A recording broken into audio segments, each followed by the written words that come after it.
Diz assim a palavra do Senhor: E percorria Jesus todas as cidades e aldeias, ensinando nas sinagogas deles, e pregando o evangelho do reino, e curando todas as enfermidades e moléstias entre o povo. Vendo a multidão, teve grande compaixão deles, porque andavam desgarrados e errantes, como ovelhas que não têm pastor. Então disse aos seus discípulos: A seara realmente é grande, mas poucos são os ceifeiros. Rogai, pois, ao Senhor da seara, que mande ceifeiros para a sua seara. Eu tenho um texto de Mateus. Eu fui tentar entender para qual texto me levaria esse texto de Mateus. E o texto que me leva é somente João 4,35. Quando Jesus olha para os seus discípulos e ele comenta que o tempo de fazer a colheita na mente dos discípulos não estava pronto, mas na mente de Cristo já estava passando do tempo. E eu fiquei pensando qual é o significado, qual é a ligação que tem Mateus 9,35 com João 4,35. Porque os textos, eles se completam, eles estão ligados, conectados, como que Jesus começasse a dizer algo em um evangelho e ele terminasse no outro evangelho. Eu fiquei pensando por que Jesus começa no evangelho de Mateus de uma forma dando exemplo daquilo que ele fazia. E aí eu comecei a entender que Mateus, ele foi um evangelho escrito para os judeus. Quando Jesus chegou naquele meio, naquele ambiente, existia uma religião formada, fracassada, mas existia uma religião. Por isso que os judeus, com toda a sua religiosidade, com todos os seus conceitos, formado e fechado dentro de uma caixa, impedia que o reino fosse expandido. Ou seja, eles criaram tantos muros na sua religião que outros entrarem dentro dessa fé era praticamente impossível. Então, a primeira coisa que eu entendo é que, para que eu possa entender o evangelho de João, que é um evangelho universal, eu preciso ser tratado como igreja. Porque os judeus eram uma igreja que perdeu o sentido do seu propósito na terra. Então, Jesus ele começa a trabalhar primeiro a igreja, para depois ele mostrar para um evangelho universal qual é o tempo. Então, o entendimento de João 4,35, ele só se dará a partir do momento que eu entender o caminho que Jesus fazia em Mateus 9,35. A Bíblia é uma coisa interessante, ela está toda conectada, toda ligada. O que temos que fazer é atentar para os detalhes. Então aqui nós analisamos que, primeiro ponto, os judeus eles tinham muita religiosidade no culto, mas sem presença de Deus no culto. Isso é um perigo. É um perigo porque eles cultuavam a Deus, ofereciam a Deus, se dedicavam a Deus, só não tinha a presença de Deus. Cantavam para Deus, tudo fazia para Deus, mas aquele para qual o culto era oferecido não estava presente. Isso é perigoso. Falarmos de Deus, nos entregarmos a Deus e não sentir a presença de Deus. Era algo simplesmente cerimonial. Era um ofício. Era algo que tinha que ser feito. Então, quando a Bíblia diz que o Espírito de Deus foi pairar sobre a terra naqueles tempos, não foi sobre os sacerdotes, não foi sobre a religião. A Bíblia diz que o Espírito foi sobre quem? João Batista lá no deserto. Porque o Espírito de Deus, quando Ele quer usar, Ele quer pairar, Ele não busca religiosos, Ele não busca pessoas que são apenas frequentantes, Ele busca pessoas que têm propósito estabelecido no coração de Deus. Então, o Espírito deveria ir aonde? Na religião fracassada. Não, mas o Espírito vai lá no deserto, e lá encontra um homem chamado João Batista, e lá todos iam até ele, ouvir as palavras daquele homem. Porque quando Deus encontra um homem, uma mulher que entende o propósito, não importa se ele está no púlpito, não importa se ele está na nave, não importa se ele está na portaria, não importa, as pessoas querem ouvir, porque sabe que dele produz palavra de vida. Não tente se alimentar apenas do púlpito, não pense que as pessoas, estou no púlpito, não. Quando tem um homem ou uma mulher de Deus, não importa aonde ele esteja, se ele for canal de Deus, ele vai servir de alimento para essa geração. A religião, ela te ensina a servir Deus, mas sem conhecê-lo na intimidade. Se tem uma coisa que mata o crente, é a religião. Você serve Ele, você oferta para Ele, você dizima para Ele, você limpa para Ele, você faz tudo para Ele, você só não conhece Ele. Você fala dele, prega dele, canta dele, dá testemunho dele, mas se perguntar, você conhece Ele na essência? Não. Por quê? Porque a religião faz isso. Ela te ensina a servir a um Deus sem se relacionar com Ele. E Deus, Ele não busca serviçais, Ele busca amigos para poder se relacionar. A Bíblia diz que Jesus falou assim: já não tenho-vos chamado de servo, porque o servo não sabe aquilo que faz o seu Senhor. Tenho-vos chamado de amigo, porque tudo que faço tenho contado a vocês. Relacionamento com Deus não é de serviço, relacionamento com Deus é de intimidade. Outro ponto: somente uma igreja curada de entendimento consegue executar o que Deus estabeleceu. Se Cristo está falando para os judeus, que era uma igreja, Ele primeiro trabalha essa igreja, cura o entendimento. Para quê? Para que essa igreja possa estabelecer o propósito de Deus. Eu preciso entender qual o sentido da minha vida. Eu preciso entender aquilo que dá movimento para mim, o que me faz levantar, o que me faz despertar. Talvez para muitos é uma conquista. É um carro, é uma faculdade, nada contra. Você pode sonhar, você pode estabelecer os seus projetos, mas entenda que quando você entrou neste ramo, neste evangelho, nesta seara, você sabia que a sua vida não pertenceria mais a você e que alguma coisa você teria que renunciar em prol do evangelho.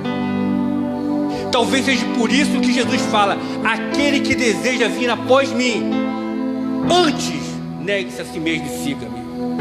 Não adianta você querer seguir com os seus projetos entranhados na sua alma e no meio do caminho oferecer apenas o resto para Deus. E o propósito para o qual fomos realmente chamados está ficando guardado no armário.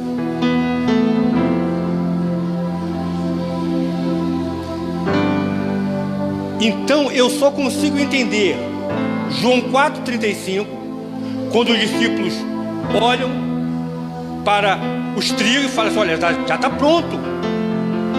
Eu só vou conseguir entender isso e dar uma resposta. Por quê? Não adianta eu entender aquilo que Deus quer para mim. Eu preciso dar uma resposta para aquilo. Tem muitas pessoas que entenderam o seu chamado.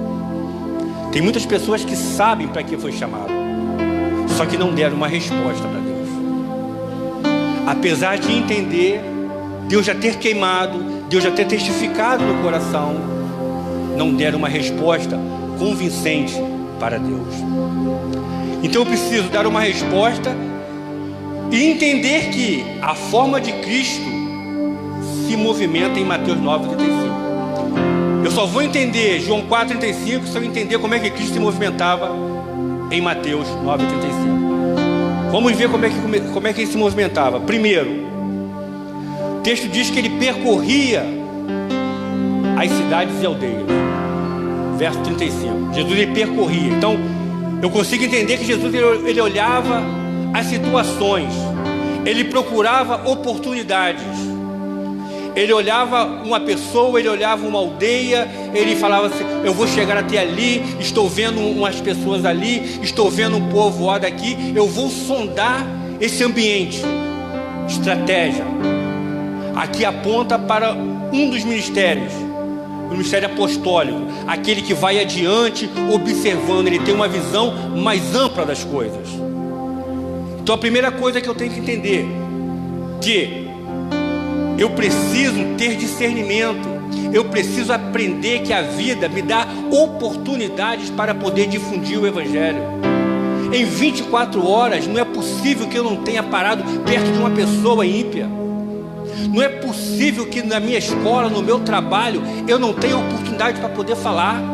São oportunidades que perdemos. Segundo ponto,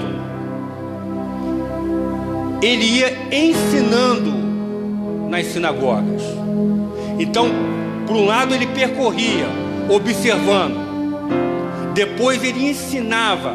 O que é o ensinamento? Aponta para qual ministério? O ministério do mestre. Porque existe uma diferença entre pregar e ensinar. Eu posso pregar no púlpito e ensinar na mesa, na comunhão, junto, no discipulado. Porque um discípulo e um discipulador, ele não precisa de um pregador, ele precisa de um amigo que converse, que ensine. Então aqui Jesus ele ensinava nas sinagogas. Ensina aponta para qual ministério? Para o ministério do mestre. Depois fala que ele ia pregando o evangelho. Aponta para qual ministério? O ministério do evangelista. Ou seja, se por um lado ele exercia a parte apostólica, por outro lado Jesus ensinava, por outro lado ele ia pregando, fazendo a parte do evangelista. Ele não perdia oportunidades. E por outro, curando todas as enfermidades. Cura fala do apostólico? Não, fala do pastor. O pastor que tem chamado para poder curar ferida das ovelhas, curar trauma das ovelhas. Então, no último, ele fala o seguinte: olha, a seara é grande, orai, rogai, para que o Senhor da seara envie mais ceifeiros. Aponta para qual ministério? Que tem o poder de abrir o céu, o ministério profético. Jesus, ele pegou nessas palavras, ele juntou os 5 ministérios que está em Efésios 11. Ele deu uma lição falando que para uma igreja ser curada, para poder responder o propósito, ela precisa entender qual o seu ministério dentro do corpo. O que existe de pessoas que estão perdidas, não conseguem entender para que Deus chamou, qual o sentido, aonde que Deus quer que ele use, e passou por escola de líder e não aprendeu nada. Pergunta: qual é o teu chamado? Não sei. Para que? Qual o sentido de você ser evangélico? Não sei. É para ir para o céu. Eu canso de dizer: se Cristo quisesse apenas nos salvar, assim que aceitássemos a Ele, Ele nos mataria na mesma hora. Se Ele não te matou, se Ele não me matou, mediante a aceitação dEle, é porque através da minha vida é para poder exercer vida na vida de outras pessoas. Então existe um propósito. O propósito da igreja não é apenas ir para o céu. O propósito da igreja é, enquanto na terra, estabelecer o reino, sem perder o foco.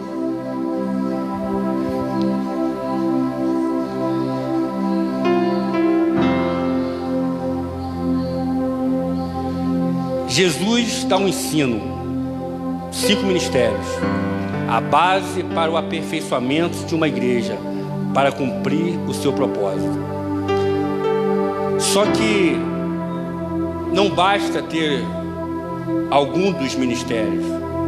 Não basta você ser profeta, ter o dom do evangelismo, ter a visão apostólica. Não basta você entender o céu e conseguir abrir o céu com o ministério profético. Não adianta você pegar o texto da Bíblia e conseguir explanar de uma forma tão clara com o ministério do mestre. Não adianta você ter o coração amável do pastor. Não adianta, se você não tiver um sentimento. E talvez é aí que temos errado. A Bíblia diz que Jesus teve íntima compaixão. Vamos ver o verso. Olha o sentimento que ele teve.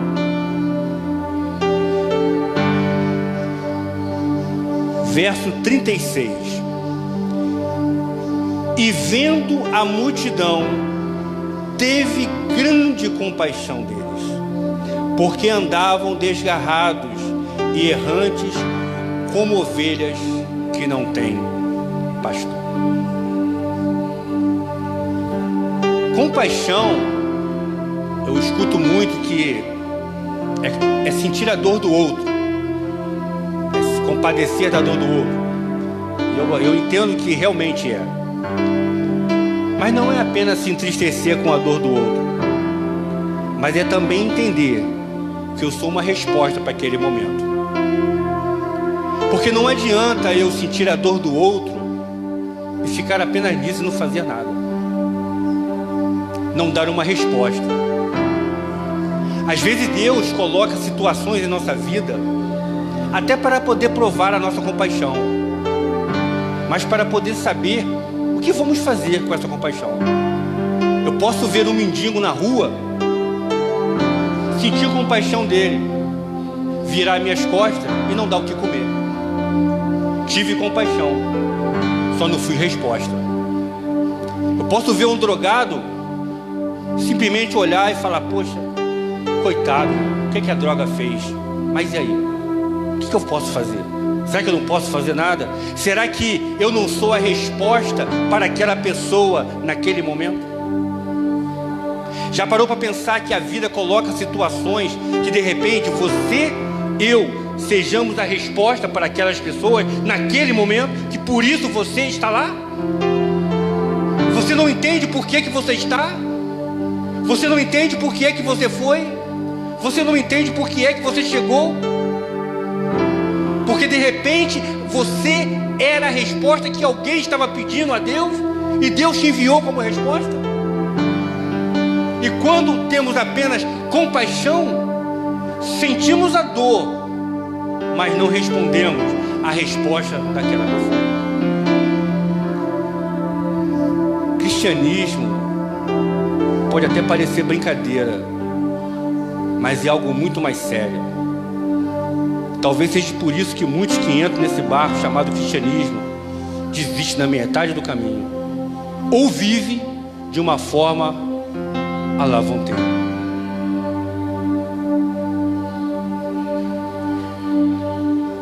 A falta de amor que a Bíblia fala não traz apenas o ódio.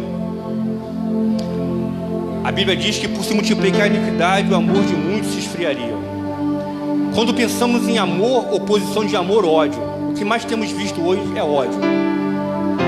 Mas existe um sentimento talvez pior do que o ódio.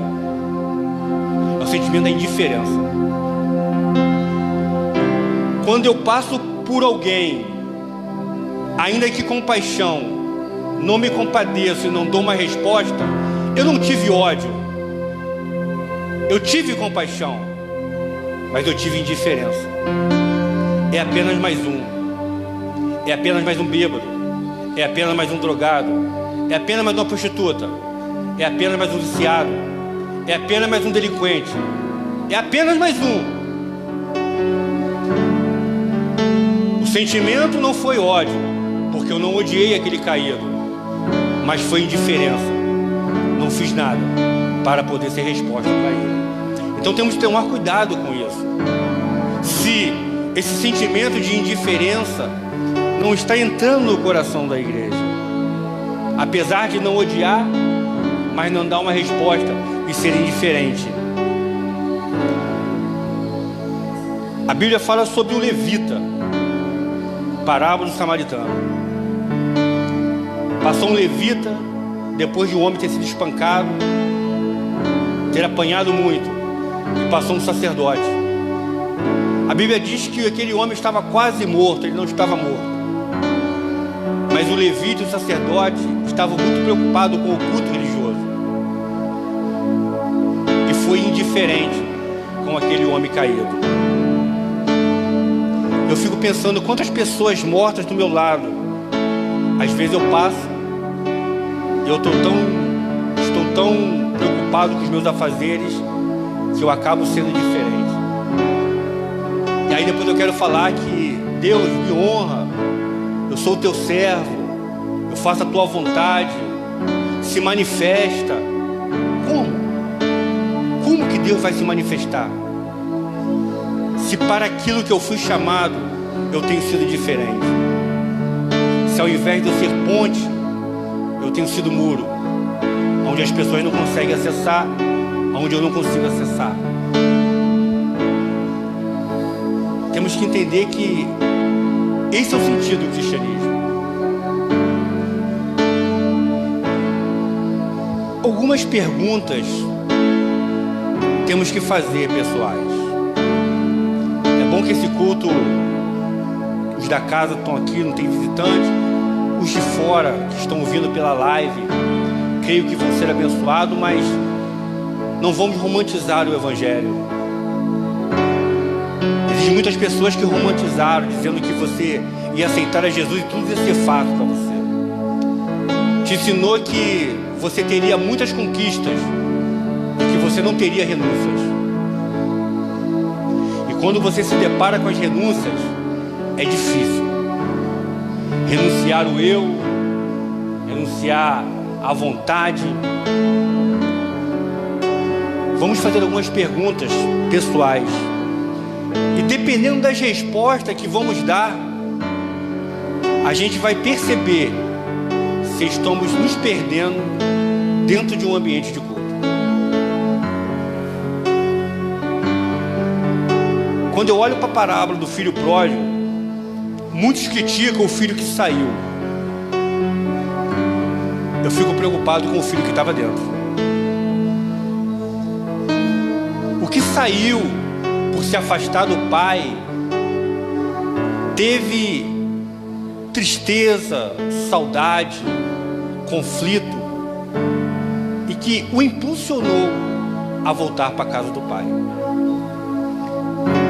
O perigo é aquele que estava dentro, porque apesar de estar dentro, não conhecia o pai como pai. Porque quando ele vai questionar o pai, ele fala: te sirvo há tanto tempo e tu nunca mataste um cabrito para mim.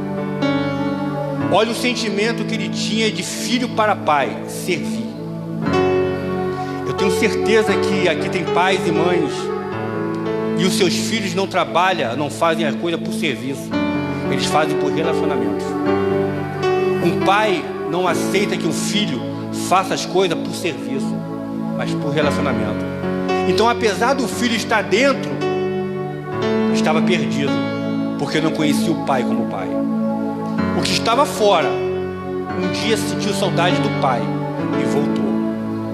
Então, o pior perdido não é aquele que está fora, porque aquele que está fora, no momento ele pode se arrepender e voltar.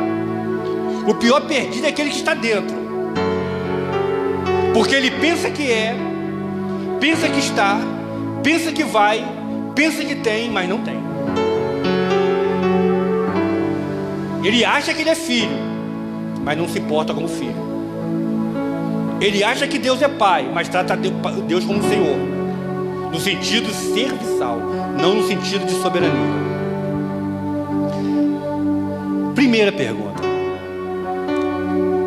será que não estamos ocupados ou preocupados demais com nossas conquistas, que temos esquecido de olhar para muitos que estão morrendo ao nosso lado? Irmão, então eu não posso conquistar, eu não posso sonhar? Pode, você pode fazer tudo. Você pode se formar em 10 faculdades, você pode fazer pós-graduação, você pode comprar um carro, você pode fazer tudo. O que você não pode esquecer é que nesse percurso, pessoas vão estar morrendo do seu lado. E talvez no seu carro bonito, na sua faculdade bem-sucedida, você não esteja lá apenas para poder levantar o seu diploma, mas para poder ser vida naquele que está morrendo. O problema não é aonde você chega, o problema é qual o sentido que te levou lá. O problema não é as coisas que você conquista, é os caminhos que aquelas coisas vão te levar a algumas pessoas. E aonde entra a minha indiferença? Quando, apesar de conquistar muito, ignoro pessoas morrendo no meio do caminho. De repente, uma empresa que você vai abrir, de repente, é um projeto que Deus está colocando no teu coração. Deus te dá coisas para que você possa servir pessoas. A gente imagina que Deus dá para retermos. Deus te dá para que você possa dar.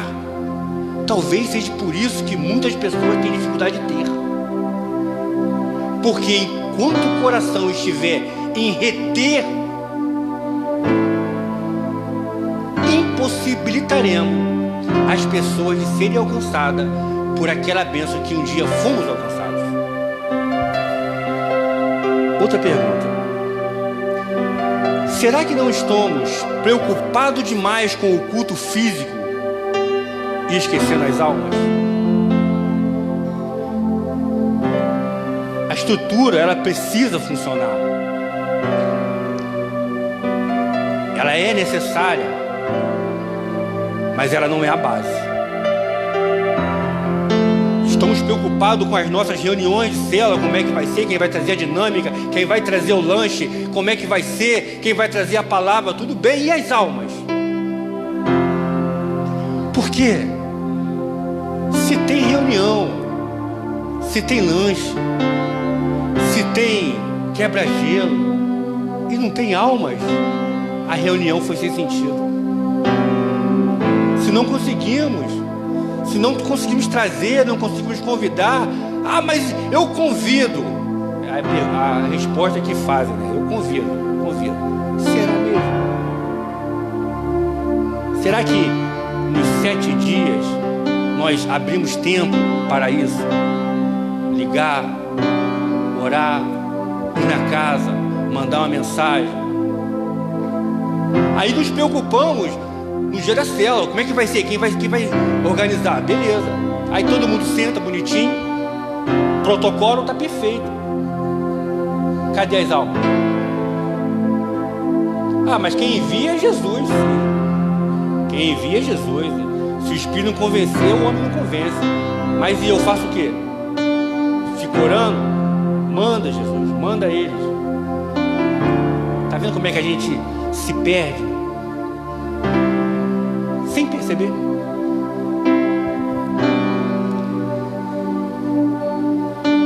Outro ponto: será que não estamos cometendo o mesmo erro da igreja de Éfeso, Apocalipse 2:2, que apesar de fazer as mesmas obras, não tinha mais o mesmo amor que tinha antes? Abra sua Bíblia, Apocalipse 2:2. De repente pode pensar que é heresia. Vamos ver essa igreja. Apocalipse 2:2.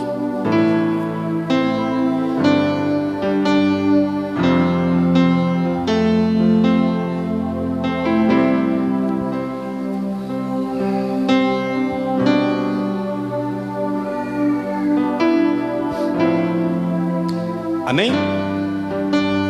Diz assim o texto: eu sei as tuas obras, o teu trabalho, a tua paciência, e que não podes sofrer aos maus.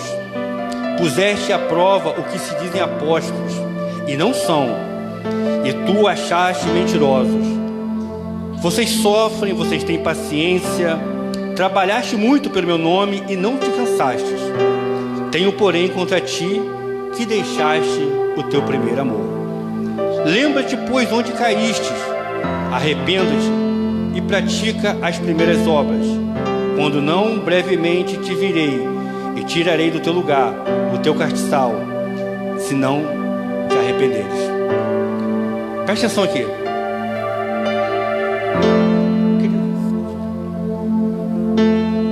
Jesus, ele começa exaltando a igreja de Éfeso.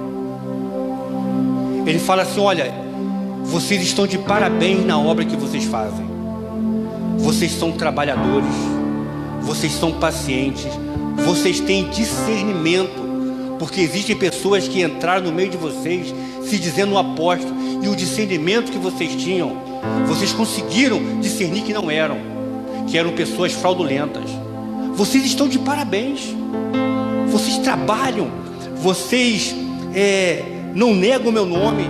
Ou seja, mediante a perseguição que estava no momento, a igreja de Éfeso não negava. Só que no decorrer do tempo, aconteceu um pequeno problema. Eles continuaram fazendo as mesmas coisas, mas perderam o amor por aquilo que faziam. Vou trazer para hoje. Comecei na célula. Imagina a célula no início, as primeiras células. Aquela motivação, empolgação, aquela coisa, aquele amor fluindo, tudo vai dar certo, maravilha, vou romper, papapá, papapá. Pô, 7 meses se passaram. Você continua fazendo. 8 meses se passaram, você continua se fazendo. Mas já é uma coisa que meio que forçada. Já está ficando um negócio tipo automático. Tu tem que ir. Afinal, você é líder, né? Afinal, você fez o curso. Afinal, se você não for, o que o pastor vai falar? Ou seja, você está dentro do ambiente ali, litúrgico e religioso. Mas o amor já não tem mais.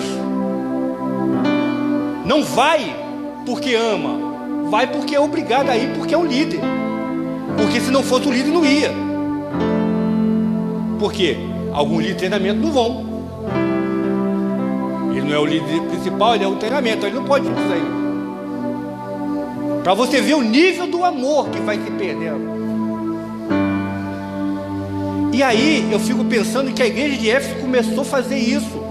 Eles continuaram fazendo a mesma coisa que eles faziam, só que já não tinha mais o amor. E quando Cristo repreende aquela igreja, ele fala o seguinte: olha, vocês se arrependem, olha onde que vocês caíram, e volta e pratica a primeira obra. Que obra? As mesmas que eles estavam fazendo. Ué, mas eu já não estou fazendo? Tá fazendo, mas não tem amor pelo aquilo que faz. O problema não é fazer, o problema é o que te motiva a fazer. A motivação do teu coração. Deus, ele não vai honrar o teu serviço, ele vai honrar a motivação do teu coração. Talvez você vá para uma cela, tá triste, tá difícil, tá vazia, mas o teu coração tá ardendo. Senhor, eu acredito que pode mudar. Lá tá difícil, Senhor. É só pedreira, é só espinho, é só atribulado, mas eu não vou perder o amor. Não me deixa perder o amor por aquilo que o Senhor confiou nas minhas mãos. Porque tem muita pessoa que continua fazendo, mas não tem mais amor. A pior coisa é você fazer uma coisa dentro do ambiente de fé, um ambiente transcendente, sem amor. Vou falar uma coisa que parece até heresia, mas é melhor tu nem fazer. Se é para fazer de qualquer forma, que nem a palavra diz, maldito seja o homem que faz a obra do Senhor relaxadamente. Então tem até texto bíblico. Se é para fazer errado, cara, volta. Vê onde tu caiu. Precisamos de um batismo, não é do Espírito Santo, não. É de um quebrantamento. Onde a gente se perdeu. Ah, mas fazendo tanto, está fazendo porque te manda. Se ninguém te mandar, tu não tem mais vontade de fazer. Está fazendo porque o pastor fica no teu pé. Está fazendo porque o pastor chama atenção. Se tirar o pastor de linha, Deus já não existe. Aí você aparece para o pastor, mas não aparece para Deus. Não adianta se receber aplauso de um homem e ser negligenciado por Deus. Não dá. A Bíblia diz que um dia um homem chamado Saul ofereceu um sacrifício que não era para oferecer. Ele estava no meio de uma guerra. E segundo o conceito era o seguinte: para poder ganhar uma guerra tem que sacrificar. Mas o profeta falou: me espera que eu vou chegar. Só que Saul, desesperado, com medo de perder a guerra, ele sacrificou. Os homens de Saul falaram: esse é o rei que eu quero. Esse é o rei, cabra macho. Não fique esperando o profeta. Recebeu aplausos dos homens, mas foi rejeitado por Deus. Você pode fazer tudo bonitinho para um homem, cara. Mas se você não fizer com amor para Deus, no mundo espiritual não vai gerar semente. Vai gerar serviço na instituição. Mas temos que entender: você não foi chamado para viver apenas na instituição. Você foi chamado para poder frutificar no mundo espiritual. Então, a maneira que eu me porto vai diferenciar se o meu serviço vai ser aceito só no plano físico ou se ele vai ser aceito no mundo espiritual. É o meu sentimento.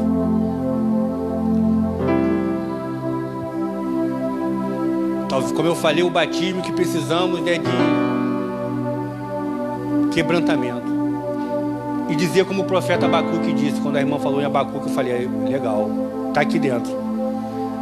A Bíblia diz que Abacuque falou assim: Senhor, aviva a tua obra no meio dos tempos. No meio dos tempos faz a notificada, faz a conhecida.